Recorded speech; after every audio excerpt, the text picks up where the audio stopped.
విజయవాడను అభివృద్ధి చేసింది చంద్రబాబు. నువ్వు చేసావా? కేసినేని నాని నువ్వెంత?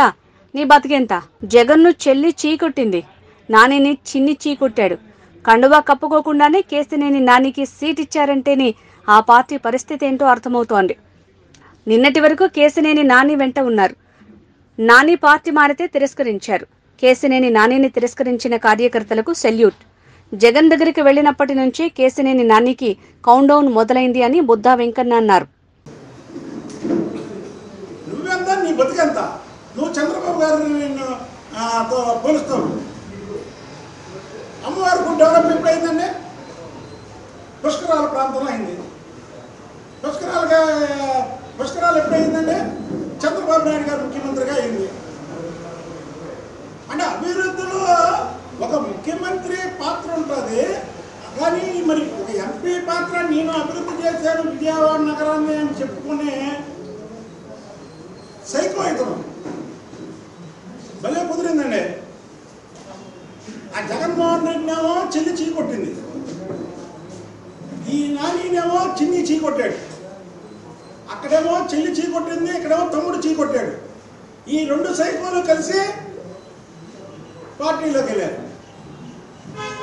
అసలు కండువా కూడా ఒక పార్టీలో ఉండి కండువా కూడా వేసుకోకుండా ఇతనికి పార్లమెంటు సీట్ ఇచ్చారంటే ఈ వైసీపీ దుస్థితి ఎంత హీనంగా ఉందో చూడాలి. ఇంకోటి, ఈ కొడాలి నాని కానీ వంశీ కానీ ఈ కేసినేని నాని కానీ చంద్రబాబు నాయుడు గారు అనే వ్యక్తి మంచివాడు. అతనికి ఓపిక ఎక్కువ, సహనం ఎక్కువ. అతని మంచితనాన్ని, అతని సహనాన్ని ఆసరాగా తీసుకుంటారు. ఈ ముగ్గురు కూడా ఎన్నో కుప్పు గెంతులు వేశారు తెలుగుదేశం పార్టీలో. ఇవాళ జగన్మోహన్ రెడ్డి దగ్గర ఏమనండి, కుప్పు గెంతులు కాలు తట్టని చూసేస్తాడు. అందుకని కేసినేని నాని ఎప్పుడు ఏ ఓపెనింగ్ కూడా ఏ తెలుగుదేశం పార్టీ ఇన్ఛార్జీలను పక్కన పెట్టుకోకుండా వెళ్ళేటువంటి కేసినేని నాని ఇవాళ దేవినేని అవినాష్ని పక్కన పెట్టుకునే లేదు. ఎందుకయ్యా అంటే అది తంతారని భయం. అప్పుడే మొదలైంది భయం. అప్పుడే ఈ పార్టీలో ఉన్నంతసేపు కాలు ఎగరేసాడు చంద్రబాబు గారు మంచితనాన్ని చూసి. ఆ పార్టీలోకి వెళ్ళగానే అప్పుడే భయం మొదలైంది. ఇంకో విషయం ఏంటంటే, మన చిన్నప్పుడు ఇంట్లో ఎవరన్నా ఆడపిల్ల పడితే సూర్యకాంతం అని పేరు పెట్టాలంటే అయ్యో దయ్యాలనుకుంటారని సూర్యకాంతం పేరు పెట్టేవాళ్ళు కాదు. ఇవాళ ఈ కొడాలి నాని, కేసినేని నాని లాంటి వాళ్ళని చూసి మన ముద్దుగా పిల్లలు ఏమన్నా నాని అని పేరు పెట్టుకోవాలని భయపడతాం. ఇలా బతుకు ఆఖరికి జనాలు కొట్టే అంత దీన స్థితికి వెళ్ళిపోయింది. వీళ్ళు విజయవాడ అభివృద్ధి చేసేవాడప్పుడు, జిల్లాను అభివృద్ధి చేసేవాడప్పుడు, జిల్లా మంత్రి ఒకడు, ఎంపీ ఒకడు. అసలు ప్రెస్టేషన్లో ఏం మాట్లాడుతున్నాడో తెలియని వ్యక్తి ఇవాళ పార్టీ మారి అసలు ఏంటి నా పరిస్థితి ఎలాగైపోయింది. మొన్న నేను ప్రెస్ మీట్ పెడితే అదే తెలుగుదేశం పార్టీలో ఉంటే పెట్రోల్లో పెట్టేవాడే డామ్ డోమ్ బుస్క్ అని. ఇప్పుడు బుస్క్ అయిపోయాడు. ఇప్పుడు బుస్క్ మాట్లాడితే మొత్తం అన్నీ చేస్తాం. అయ్యా కేసినేని నాని, నువ్వు నిజాయితీ పరుడు అంటావు, నువ్వు ఆనిస్ట్ అంటావు, నువ్వు అవినీతి పరుడు కాదు అంటావు. నువ్వు ఎంత అవినీతి పరుడో నేను రుజువు చేస్తాను. చర్చకు వస్తావా? ఒకటి. రెండోది, నా పేరు ఎత్తకుండా మా మీద చేసే నిందల గురించి చర్చకు వస్తావా? దాని గురించి కూడా తర్వాత నష్టం ఉంది మళ్ళీ నీకు. రెండు, నువ్వు 2019లో నీ అఫిడవిట్లో ఏదైతే నువ్వు బ్యాంకుల గురించి నేను పలానా బ్యాంకుకి ఇంత, పలానా బ్యాంకుకి ఇంత, నా ఆస్తి ఇంత అని వేసావు 2019లో. అదంతా కాపీ ఇస్తాం మీకు. ఒక బ్యాంకులో డబ్బులు అనేది ప్రజాధనం. అది ప్రతి ఒక్కరికి తెలుసు, ప్రజాధనం. ప్రజలు ఒక 10 రూపాయల వడ్డీతో 60 పైసల వడ్డీతో బ్యాంకులు వేస్తారు. మీరు 70 పైసల వడ్డీతో 80 పైసల వడ్డీతో వీళ్ళు తీసుకుంటారు. నీవు బ్యాంకులకు తీసుకున్న డబ్బు ఏ బ్యాంకులకు జమ కట్టావు? నువ్వు బ్యాంకులకి కట్టాల్సిన సొమ్ము ఎంత? ఈ 5 ఏళ్ళలో ఏ బ్యాంక్కి అంతంత కట్టావు? నువ్వు నిజాయితీ పరుడు కదా, నీ దగ్గర ఆస్తులు ఉన్నాయి కదా, నీవు పెద్ద స్టార్ హోటల్ ఉంది కదా, నీకు లంకంత ఇల్లు ఉంది కదా, పెద్ద కేసు లేని భవనం ఉంది కదా, విజయవాడ నడిపొట్టిన నువ్వు ఎందుకని బ్యాంకులకి డబ్బులు కట్టట్లేదు? బ్యాంకులు ఎవరబ్బా సొత్తు? ప్రజల సొత్తు. నువ్వు బ్యాంకులకి ఎందుకు కట్టట్లా చెప్పు. నువ్వు నిజాయితీ పరుణ్ణి. నేను భూ కబ్జాదారుని. ఎవడు భూ కబ్జాదారుడు? ఎవడు నిజాయితీ? నీ నిజాయితీ పరులే దా, నువ్వు దా నా చూపి. నేను 2014 నుంచి 2015 నుంచి 2021 వరకు నేను శాసనమండలి సభ్యులుగా ఉన్నా. ఏ పత్రికలోనన్నా లేకపోతే ఏ మీడియాలోనన్నా బుద్ధాయం కన్నా పలానా చోట భూకా చేశాడని వచ్చిందా? ఆఖరి నీ సాక్షి పేపర్లో వచ్చిందా? నీ సైకో పేపర్లో వచ్చిందా? నువ్వు పక్క స్థలము ఆ సుబ్బారావు స్థలం నువ్వు ఆక్రమించుకున్నావు వచ్చింది. నూజివేడు పొలాలు ఆక్రమించుకున్నావు అని వచ్చింది. ఇవాళ అంటాడు చంద్రబాబుకి మళ్ళీ యాప్ అవుతుంది చూడండి. అయితే మేమంటే మళ్ళీ ఇప్పుడు చంద్రబాబు గారి కంట రాజధాని ఇక్కడ పెట్టద్దు, రాజధాని అక్కడి నుంచి ఎక్కడి నుంచి మన నాగార్జున యూనివర్సిటీ నుంచి గన్నవరం దాకా పెట్టమన్నాడంటే. ఎందుకని పెట్టమన్నాడంటే ఎనికేపాడులో ఈయనకి స్థలాలు ఉన్నాయి. ఆ స్థలాలు డబల్ రేటు చెబుతామని ఈయన స్థలాలు ఉన్న వైపు పెట్టమన్నాడండి. అది పెద్ద భూస్కామ్ అంట. ఏది అమరావతి అనేది పెద్ద భూస్కాము. ఆ అమరావతి దీక్షలు చేస్తున్న సమయంలో అక్కడ మైకు పట్టుకొని ఎన్నిసార్లు మాట్లాడావు నువ్వు ఇంత ఓసరం వెళ్ళి నీ నోటుకు వచ్చినట్టు మాట్లాడతావని చంద్రబాబు నాయుడు గారు నేను ఏ కంపెనీ ఇలా ప్రభుత్వానికి సంబంధించినటువంటి 2014 నుంచి 2019 వరకు ప్రభుత్వానికి సంబంధించినటువంటి ఏ కంపెనీలో లేదు. 2019లో 3 ఎంపీలు గెలిస్తే గల్లా జయజాకి parliamentary party Telugu Desam party parliamentary party లీడర్గా ఇచ్చాడు. పోలీడు పేరు సభ్యుడిగా ఇచ్చాడు. అలాగే ఎర్రనాయుడు గారు అబ్బాయి రామ్మోహన్ నాయుడు గారికి పోలీడు పేరు మెంబర్ ఇచ్చారు. జాతీయ తెలుగుదేశం పార్టీ ప్రధాన కార్యదర్శి ఇచ్చారు. నీకే పదవి ఇచ్చారు? నీకేమైనా పదవి ఇచ్చారా? ఎందుకు ఎవరో తెలుసా నీకు? నువ్వు విశ్వాసం లేని వ్యక్తివి. నీ నోటు వాగుడు ఎక్కువైంది.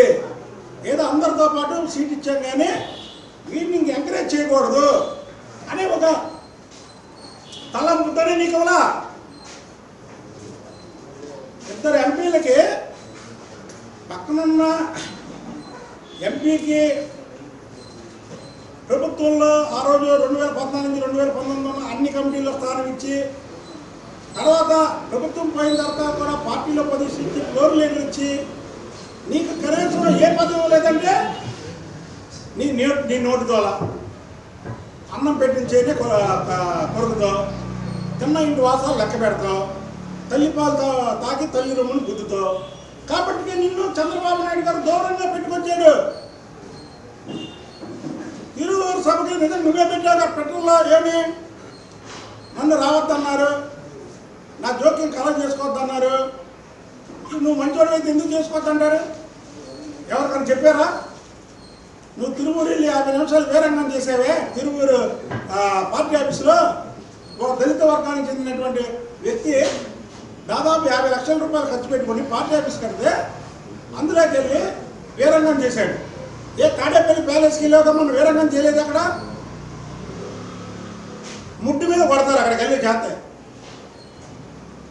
ఇదేం పూతమాట కాదండి, పిల్లలు అంటారు. కాబట్టి అక్కడికి వెళ్ళి సైలెంట్గా కండవ వేసుకొని వచ్చాడు. ఈ సైకోకి ఆ సైకో సరిపోయింది. ఒళ్ళు దగ్గర పెట్టుకో, నోరు అదుపులో పెట్టుకో.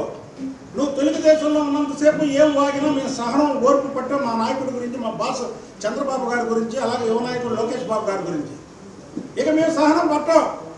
నువ్వు చంద్రబాబు నాయుడు గారిని ఏమైనా వాగినా, చాలా లోకేష్ బాబు గారి గురించి ఏమైనా వాగినా, వాళ్ళ కుటుంబం గురించి ఏమైనా వాగినా, ఏ కుక్కతో కలిసి ఈ కుక్క మడిగినా సరే తాట తీస్తావు. ఏంటనుకుంటున్నావు నువ్వు?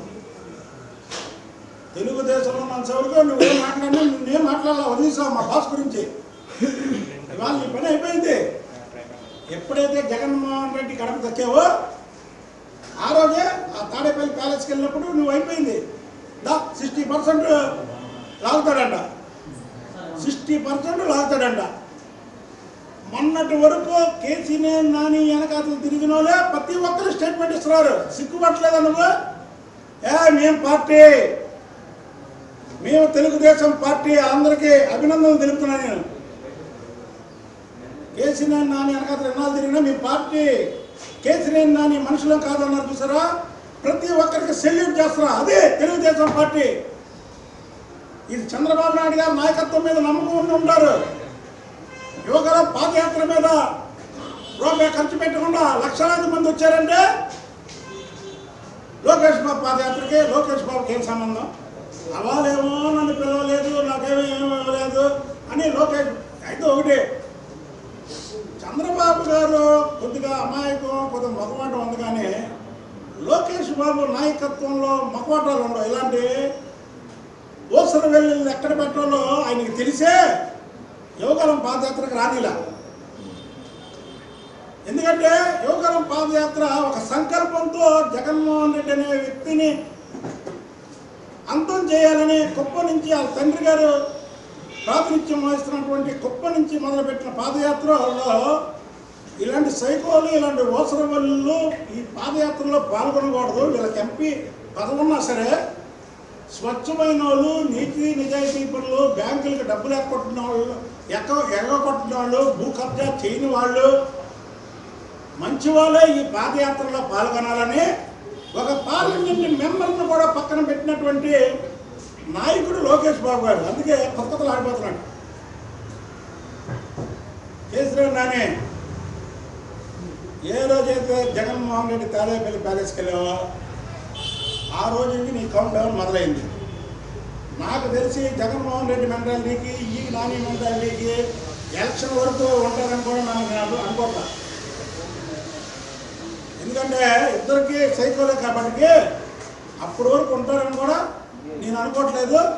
ఉంటే మాత్రం తెలుగుదేశం పార్టీ చేతిలో కేసీనేని నాని అనే ఓసర వెళ్ళి, కేసీనేని నాని అనే చీటర్, కేసీనేని నాని అనే ఒక క్యారెక్టర్ లేనటువంటి వ్యక్తి చిత్తుగా ఓడిపోవడం ఖాయమని తెలియజేస్తుంది.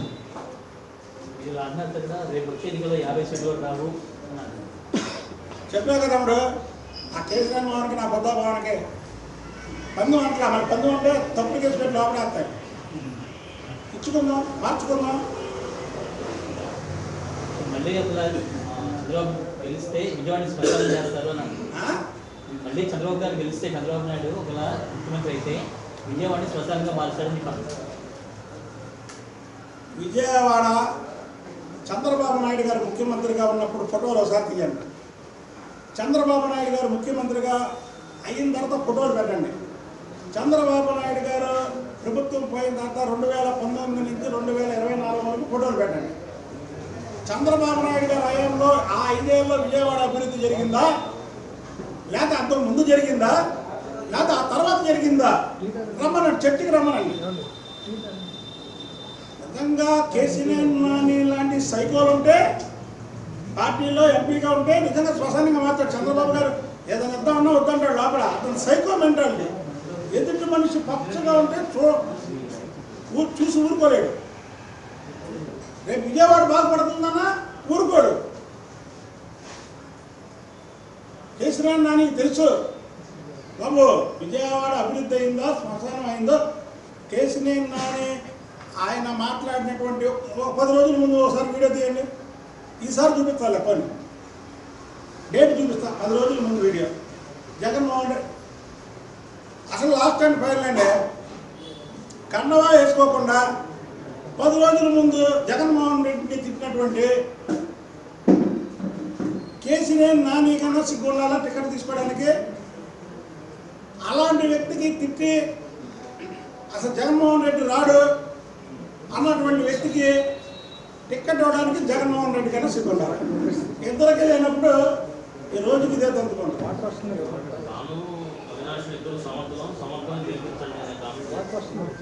సమర్థులు అసమర్థులు 2024 ఎన్నికల్లో ప్రజలు తెలుస్తారు.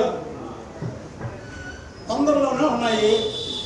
చెప్పాను కదా, కేసీఆర్ భవన్ బుద్ధా భవన్ దేనికైనా ఎప్పుడైనా ఛాలెంజ్. ఈ 2-3 నెలల్లో ఎప్పుడన్నా ఛాలెంజ్.